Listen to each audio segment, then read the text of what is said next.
Y así pasaba el humor del más grande Luis Landricina, por supuesto dibujando una sonrisa en tu rostro, como digo yo, cada día. Esta forma de generar endorfinas y de sentirte mejor.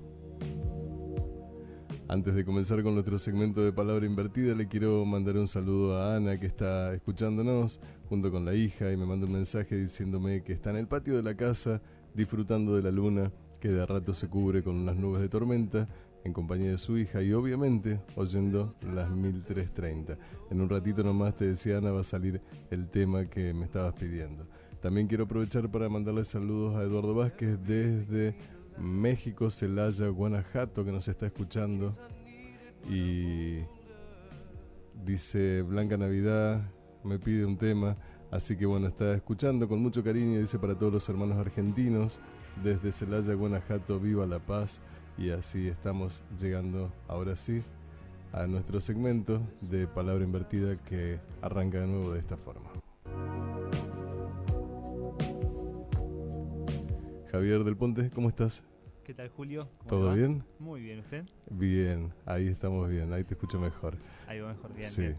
Contame cómo estamos con el segmento de la palabra y con los audios, subiéndolos. Bueno, la verdad que bastante bien, interesantes las repercusiones, mucha gente escuchándolo. De hecho, para seguir con los saludos, hay ya varias personas que me han pedido que están escuchando el segmento. Muy bien. Entonces mandamos saludos a Daniela, a Dale. Natalia, a Florencia también, a los chicos de Juventud Unida, a mi amigo Iñaki, a Alejandro. Así que bueno, saludos para ellos que están acá firmes escuchando el segmento. Buenísimo sumando gente. Y bueno, ya que me preguntabas de los audios, estamos subiéndolos a YouTube.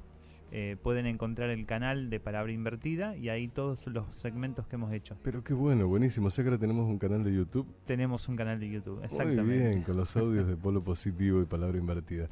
Bueno, Javi, ayer te cuento, tuvimos un llamado que en realidad lo voy a pasar, espero que salga bien, porque en la primera parte me pedía un tema y en la segunda parte me decía esto. Por Jorge... Ay, se me hizo una bala. Jorge Falcón. Se le había ido la palabra. La palabra para mañana, Jorge Falcón. Ay, no sé cómo, ya tengo el Alzheimer. Y para mañana la palabra arraigo. Arraigo, esa era la palabra. En realidad se le había ido la palabra que me quería decir primero. Eso también debe tener algo que ver con el inconsciente, digo. Con el subconsciente, ¿no? Donde hay un olvido, donde hay un vacío. ¿Ah, sí? Evidentemente esa palabra debe haber estado asociada a otra cosa. Muy bien. Bueno, vamos a hablar entonces un poco de arraigo. Qué palabra, ¿eh? Sí, la verdad que es una palabra... creo que se utiliza mucho cuando nos planteamos este fenómeno de lo que es la migración interna, ¿no? Es decir, cuando grandes masas abandonan su tierra, su lugar de origen, y se dirigen hacia otros lugares, ¿no? O sea, eso, el desarraigo. Eso sería claro, el desarraigo, porque claro.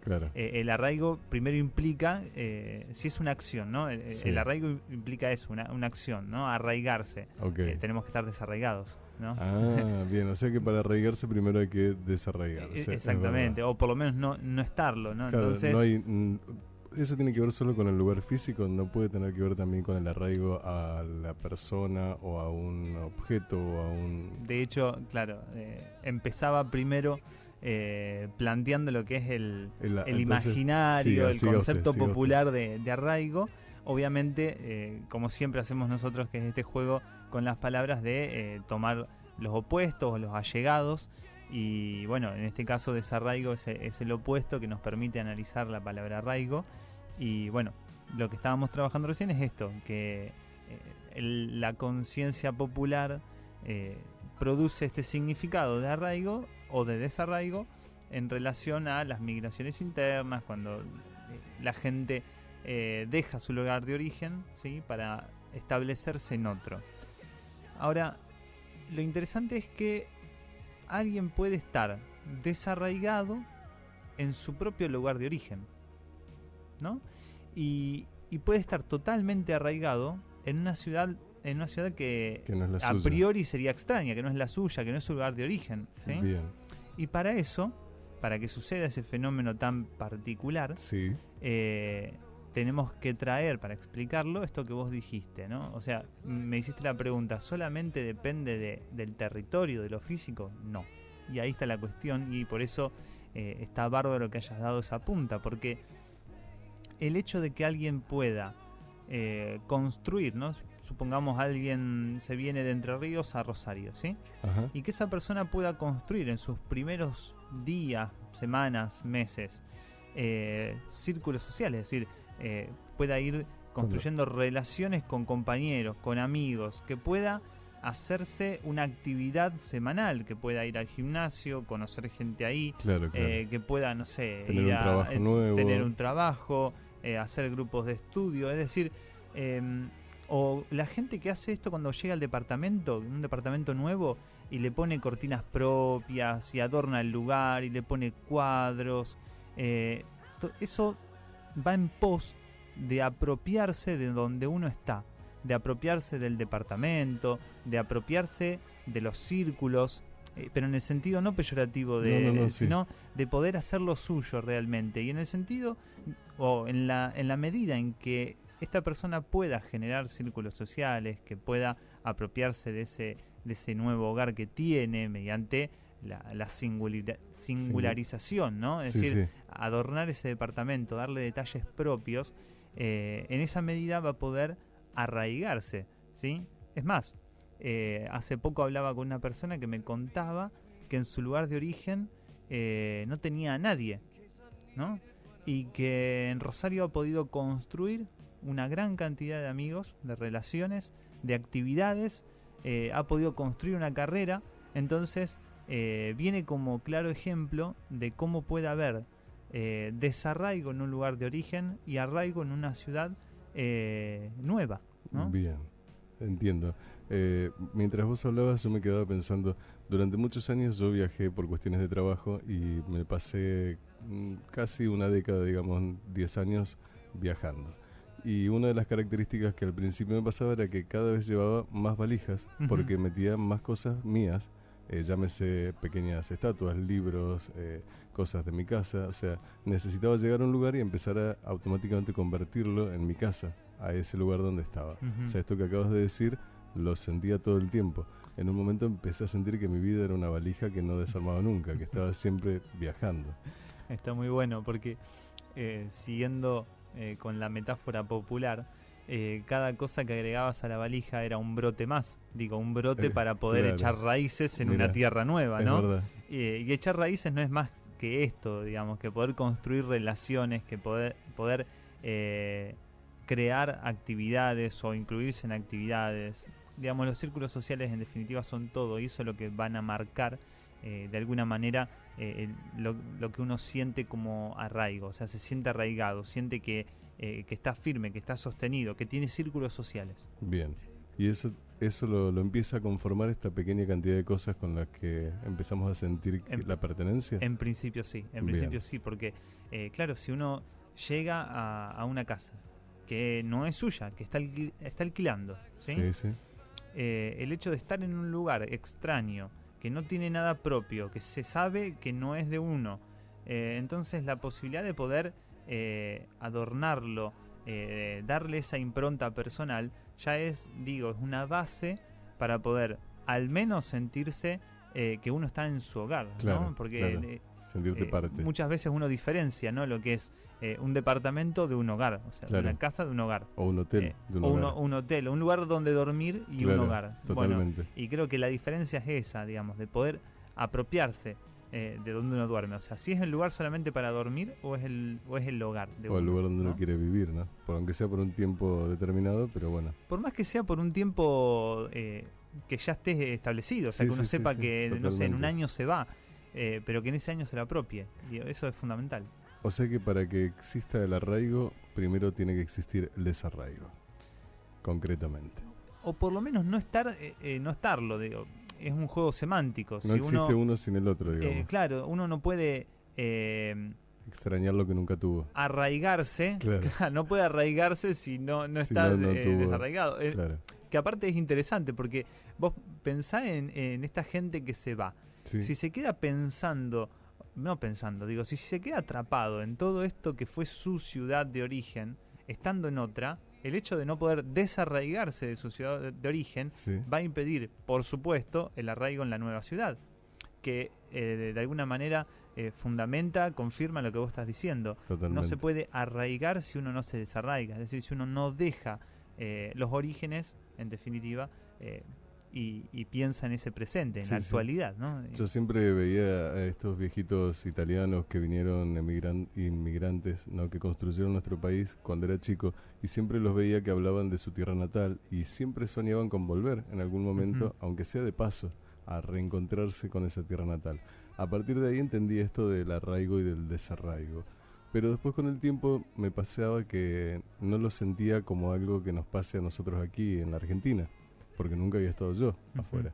O sea, solo lo experimenté a partir del momento en que crucé la frontera y estuve en otro país. Bueno, y acá llegaste a un punto que siempre vos me das la letra para continuar. Ni que estuviéramos vos me das la punta y yo le doy la vuelta, ¿no? Me das la puntita del ovillo. Y es interesante porque cuando yo decía desarraigarse para poder arraigarse en lo nuevo, no es olvidarse, borrar de un plumazo su pasado, en definitiva, sino que es poder darle cabida a lo nuevo.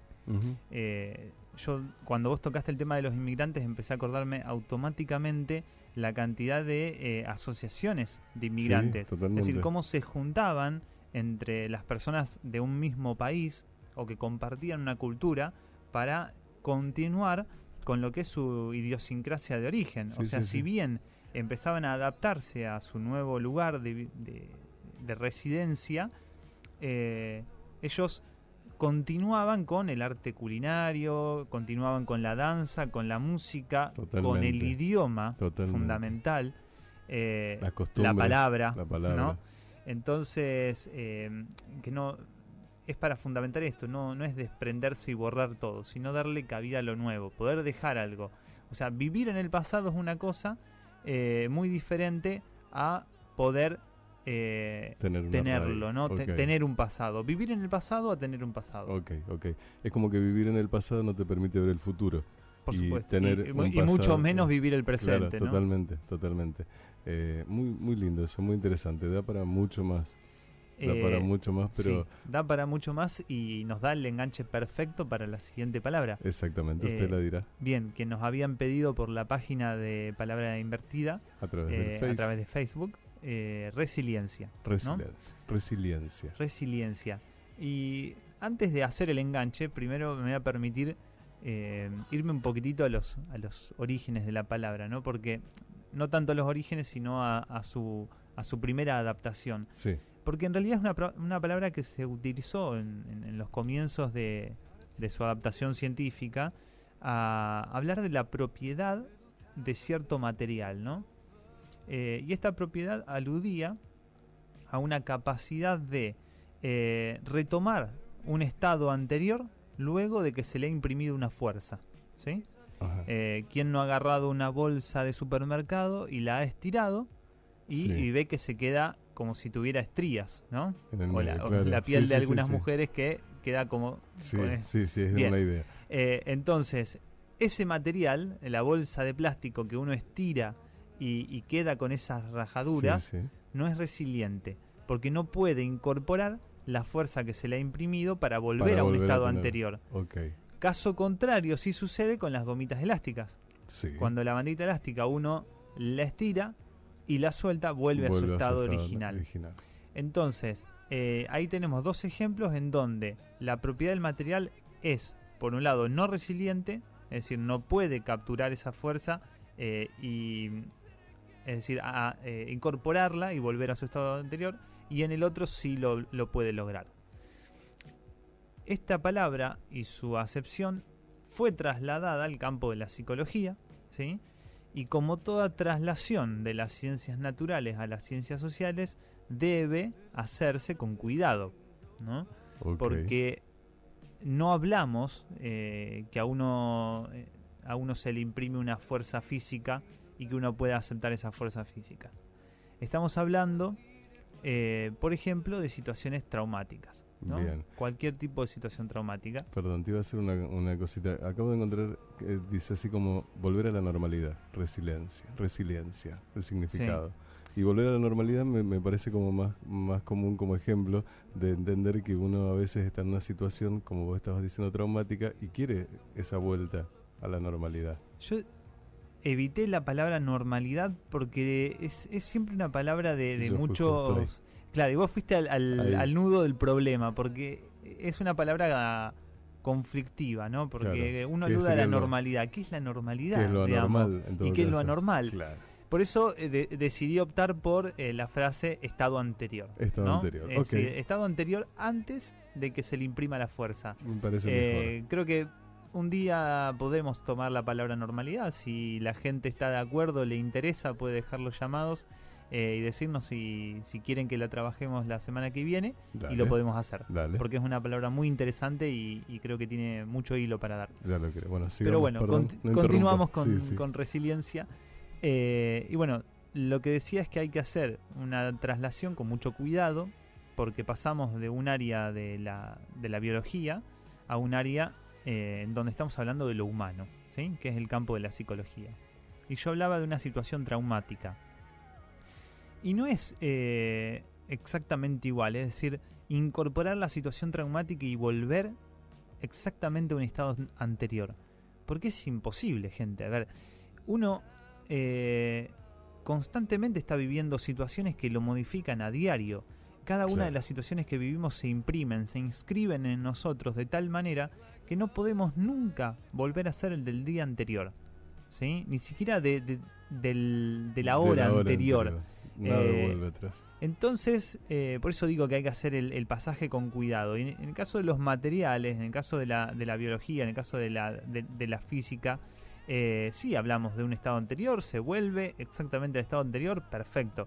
Ahora, en el caso de la psicología sabemos que cada una de las experiencias que vamos viviendo se inscriben, van dejando huellas, ¿sí? Entonces, esta capacidad de poder, esta capacidad resiliente, daría cuenta de poder tramitar esa situación. Tramitarla en el sentido que siempre le imprimimos a este segmento, es decir, de ponerle palabras. Bien. ¿No? De poder, por un lado, expresarlas. Creo que eso siempre es el fundamento para cualquier tipo de afrontamiento. Si uno tiene una situación conflictiva que le demanda una resolución, lo primero que tiene que hacer es ponerle palabras. A partir de la puesta en palabras puede empezar a crear soluciones. Y el afrontamiento es el segundo paso. Y si el afrontamiento es efectivo, entonces uno ha podido sortear eso, ¿sí? Ha sido resiliente ante la situación traumática. Ahora, no nos olvidemos, ¿sí?, que esas situaciones siempre van dejando marcas y que nosotros somos, de alguna manera, tenemos una estructura básica, ¿sí? Todo psiquismo tiene una estructura básica. Por básica digo inamovible o relativamente estable, ¿sí? Prefiero esa palabra, relativamente estable. Pero el resto de las situaciones que uno vive lo van modificando día a día, modificando porque dejan marcas. Entonces esta capacidad tiene que ver con la posibilidad de incorporación de esa situación, de esa marca, de inscribirla, de ponerle palabras, de afrontarla. Esa es la capacidad resiliente. Obviamente la no resiliencia tiene que ver con el desgarramiento, claro, ¿no? Como decíamos en el caso de la bolsa, claro, algo se desgarra, algo se rompe, y bueno, lo que se rompería en alguien que no ha podido imprimirle cierta resiliencia, ¿no?, de sí mismo ante la situación, estaría expresada por ejemplo, un estado depresivo, la disminución de la capacidad creativa, de la capacidad laboral, de la capacidad de hablar, de la capacidad de relacionarse, de la capacidad de amar. Se va como encerrando en sí mismo la persona. Esto que dijiste de ponerlo en palabras, que tiene que ver mucho con este segmento, para mí es fundamental que la gente empiece a entender que de alguna u otra forma tiene la capacidad y el don de poder expresar lo que le pasa. y que esto de tragarnos las cosas nunca nos hacen bien. Muy por el contrario. También a veces decir las cosas en el momento sin filtro es raro. Ni una cosa ni la otra, claro. Bueno, ni la impulsividad ni el tragado de la va aprendiendo palabras, a vivir. ¿No? Pero buscando esto en la resiliencia, encontré que decía que es en realidad la capacidad que tiene una persona de superar sus problemas. Para decirlo de una forma simple. Y que cada uno debería, primero, para enfrentar estos problemas, poder expresarlo ante otra persona. Y yo ahí pensaba, ¿esa otra persona debería ser alguien cercano o un extraño? Porque a mí, que soy un extraño, muchas veces me cuentan cosas que creo que a la persona con la que conviven no se las cuentan. Y a lo mejor tiene que ver con que yo soy una persona de empatía, entonces me cuentan, o a lo mejor tiene que ver que no saben a quién decírselo. Entonces, ¿vos qué aconsejarías? Que la gente, cuando tiene algo así que no puede superar, ¿a quién recurre? Bueno, eso es todo un problema, porque, bueno, sucede que hay gente, obviamente, que estudia, se forma, como en el caso mío, en el caso de los colegas, psicólogos, psicoanalistas, para poder atender a esa palabra callada, ¿no? Claro. Es decir, tienen disposición a la escucha por formación. Y muchas veces... Perdón, ¿podés repetirme esa frase? Porque me parece maravillosa. Tienen disposición a la escucha por formación. Muy bien. ¿No? Hay gente que tiene disposición a la escucha y no por formación, sino porque es una cuestión de que escucha, pregunta, abre esas puertas y bueno, la gente lo nota, lo puede percibir. Entonces, como muchas veces te debe suceder a vos, la gente te cuenta cosas porque la puerta está abierta. Pero muchas veces hay gente que cuenta lo que le pasa y del otro lado hay una persona que no tiene esa disposición a la escucha, ¿no? Ajá. Y muchas veces nos vemos hablándole como si fuera a las paredes. Tal cual. Es decir, cuando uno dice hablándole a las paredes es porque no vuelve nada del otro lado, ¿no? Claro. Aunque en fonoaudiología te enseñan a hablar a la pared para poner la distancia de la voz y el volumen de la voz a través de la distancia. O sea, es un ejercicio en fonoaudiología, pero no tiene que ver con hablarle a la pared. Tiene que ver con el volumen y el rebote que genera en la voz, pero uno está hablando solo en realidad. El rebote es ese ida y vuelta. O sea, hablarle a la pared es hablar solo. Hablarle a la pared es hablar solo. Tal cual.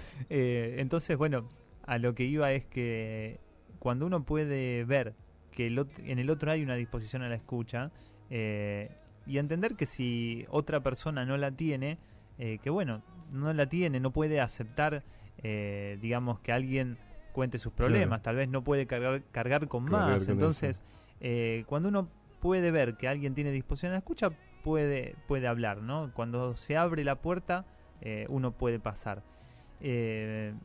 Así que bueno, en definitiva...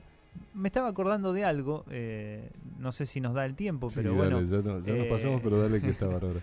Siempre me acuerdo de algún autor y en este caso es de Emile Benveniste, es francés, es lingüista. Bien. Y él hablaba de que hay ciertas frases, enunciados que son trivializados, como por ejemplo el de buenos días. Ajá. O el de cómo le va, ¿no? Y yo me quedé con el de cómo le va o cómo está usted.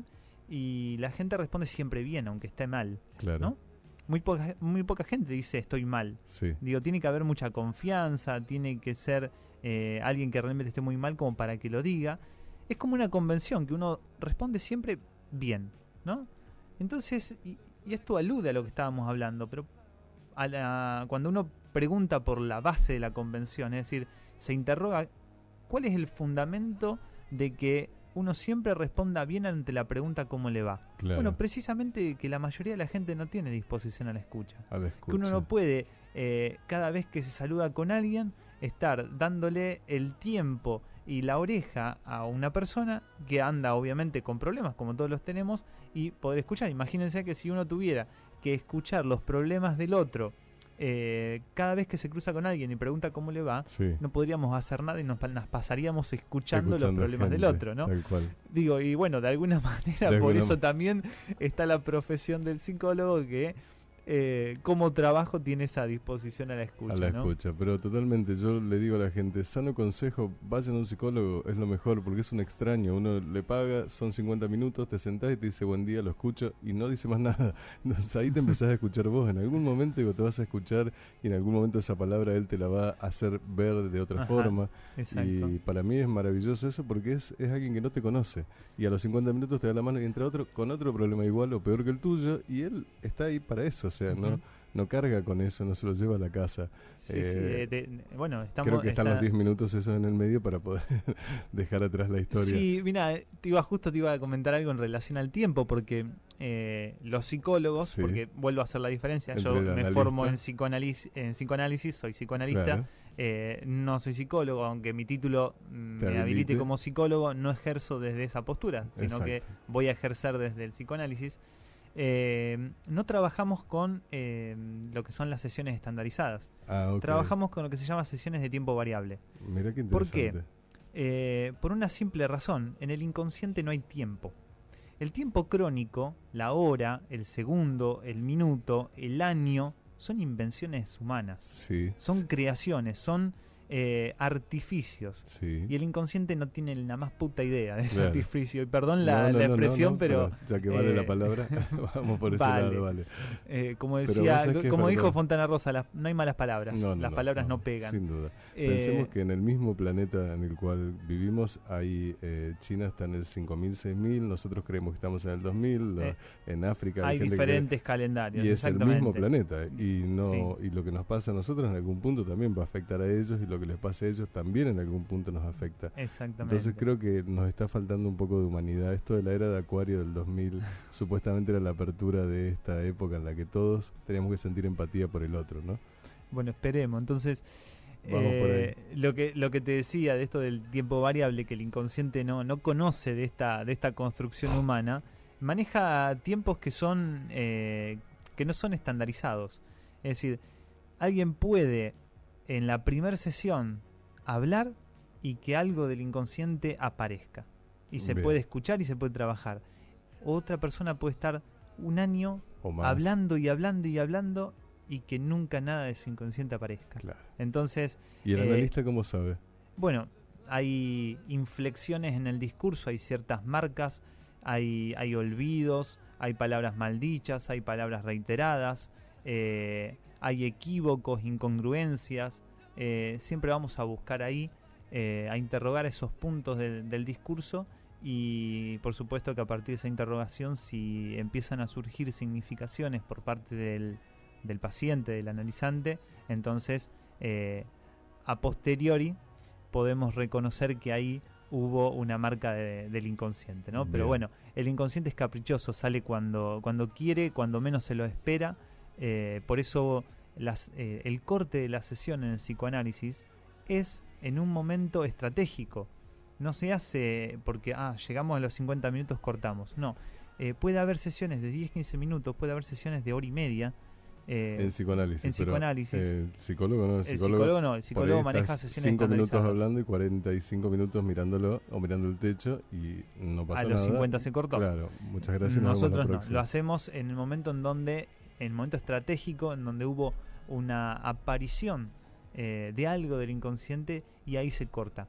Porque te quedas con la vena. Te quedas con la vena. Bueno, pero ahí le das la posibilidad al analizante de que pueda seguir operando sobre eso, ¿no? Claro. Y que pueda crear a partir del corte que se hizo, ¿no? Muy interesante, Javier. La verdad que un placer este segmento. Cada día que nos encontramos nos vamos extendiendo. Creo que al paso que vamos a tener que hacer un programa aparte que sea palabra invertida. ¿Por qué no? En un futuro, ¿quién te dice? Tendrás tu espacio en alguna radio hablando específicamente de esto, porque es muy interesante. Estoy seguro que a la gente le sirve mucho, porque está bueno saber de alguien como vos, que por un lado les habla con palabras simples y claras, y por otro lado también nos instruye, digo yo, porque nos hablas de autores, de grandes autores, de grandes libros. Así que bueno, es un placer. ¿Querés agregar algo? Solamente mandar un saludo. Sí. Como decimos, de que la gente se sigue enganchando, me llegó un mensaje de una lectora, Vera, que es de Santa Fe, así que bueno, le mando un saludo, que se lo tengo prometido, así que bueno, saludos Vera. Así que Vera, por aquí, en el final. El nombre de Santa Fe, ¿no? Santa Fe de la Vera Cruz. Sí, pero no es de, Vera. No es de Vera. Bien. Bueno, pero entonces, ya dado el saludo a todos los oyentes, vamos a decirles que tienen que llamar para dejar la palabra para la semana que viene. Semana que viene, que ya terminando el año, último programa del 2015. Piensen qué palabra los marcó en el 2015. ¿Te parece? Dale. Sería interesante, ¿no? Sería Una palabra. A ver qué nos pueden dejar. Sí, que ya tratamos cambios, o sea que cambio no. ¿Qué otras ya tratamos? A ver, las palabras, violación. Violación, depresión. Mentira también. Amor. Ya hubo varias. Ya los que nos siguen Hoy ya resiliencia, saben. Hoy resiliencia y arraigo. Así que piensen, gente, qué palabra los marcó durante el 2015 y lo vamos a estar analizando la semana que viene. Último programa de este año, 2015. Así es, Javier. Muchísimas gracias. Repitámosle a la gente a dónde pueden encontrar este mismo segmento. Bien, hay varios sitios donde nos pueden encontrar. En Facebook está la página de Palabra Invertida, que ahí, digamos, pueden ir dejando las palabras. Lo mismo en YouTube, está el canal Palabra Invertida, lo mismo. Y también está la página de Polo Positivo, que también tiene el link hacia la página del segmento, y que vamos también compartiendo algunos de los audios del programa. En el canal de YouTube están subidos todos los audios de los segmentos, así que pueden ir escuchando si se perdieron alguno. Totalmente. Muchísimas gracias, Gracias Javi. A vos, Julio. Nos reencontramos entonces el miércoles que viene en este segmento que dimos en llamar Palabra Invertida.